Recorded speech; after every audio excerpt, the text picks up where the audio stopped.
The experience of NECOM shows that complex problems need collaborative solutions. Now, through its Generation Recovery Plan, Eskom has increased its average energy available factor from 56% in April 2023 to around 65 and edging towards 70% at the moment. There is currently a pipeline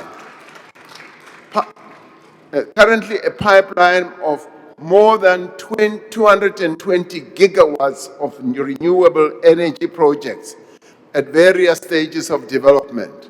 Now you can ask Minister Cyril Ramaphosa how we measure those gigawatts, and he explains it so well in neutrons and electrons and all that. So spend time with him because he will explain all that to you if it is Latin to you.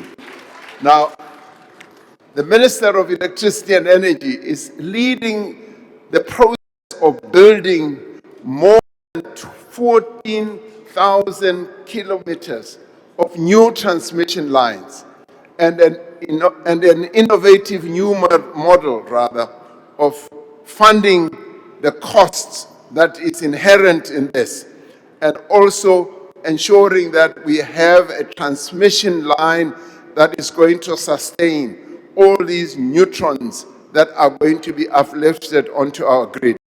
For an economy that has long been held back by energy constraints, these developments are potentially transformative.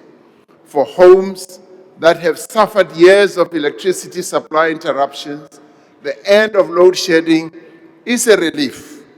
I saw what a relief it was one day when I was at Hout Bay on the quay, on the harbor, and a young man of 5 years came to me and said, "Mr. President, please give us electricity.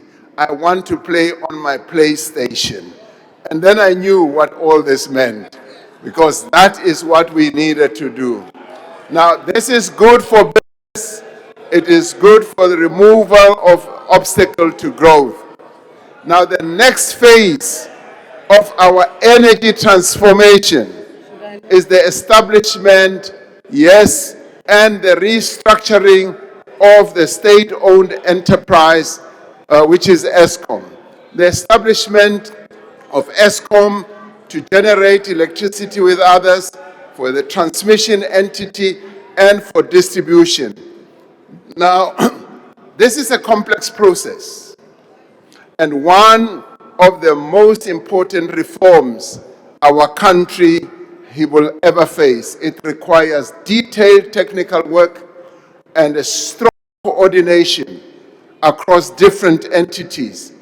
This is why I have said that this work will be done through NECOM, in which participates the Minister of Electricity and Energy, the Minister of Finance, the Presidency, and all the officials, as well as those who have been giving support and assistance. And as I said, the work they have to do is going to have to deal with the assets of Eskom and how we are going to deal with the transmission entity and all that. I have no doubt whatsoever that all this work will culminate in a solution which will be put before me so that Cabinet can then take a decision going forward. Now, the value of establishing these types of structures is to enhance intergovernmental cooperation, as well as breaking down the silos that have often given rise in government. Drawing on our experience in energy and what we have established as the National Logistics Crisis Committee, we believe that we will be able to make great progress. And thanks to the work of the NLCC, as we call it, we have seen a real turnaround in the performance of our freight lines and ports. The volume of goods transported by rail is increasing year on year, and the efficiency of our port terminals has improved. Collaboration between Transnet and the private sector has, for example, seen a 50% reduction in security incidents where people were stealing copper cables on our coal line to Richards Bay.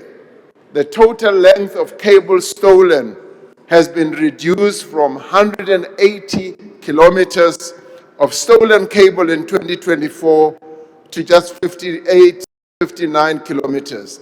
And we want to see that reduced even more and that criminality to come to an end. The reform of our logistics system is well underway through strong collaboration between the Department of Transport, the Presidency, and the National Treasury as well.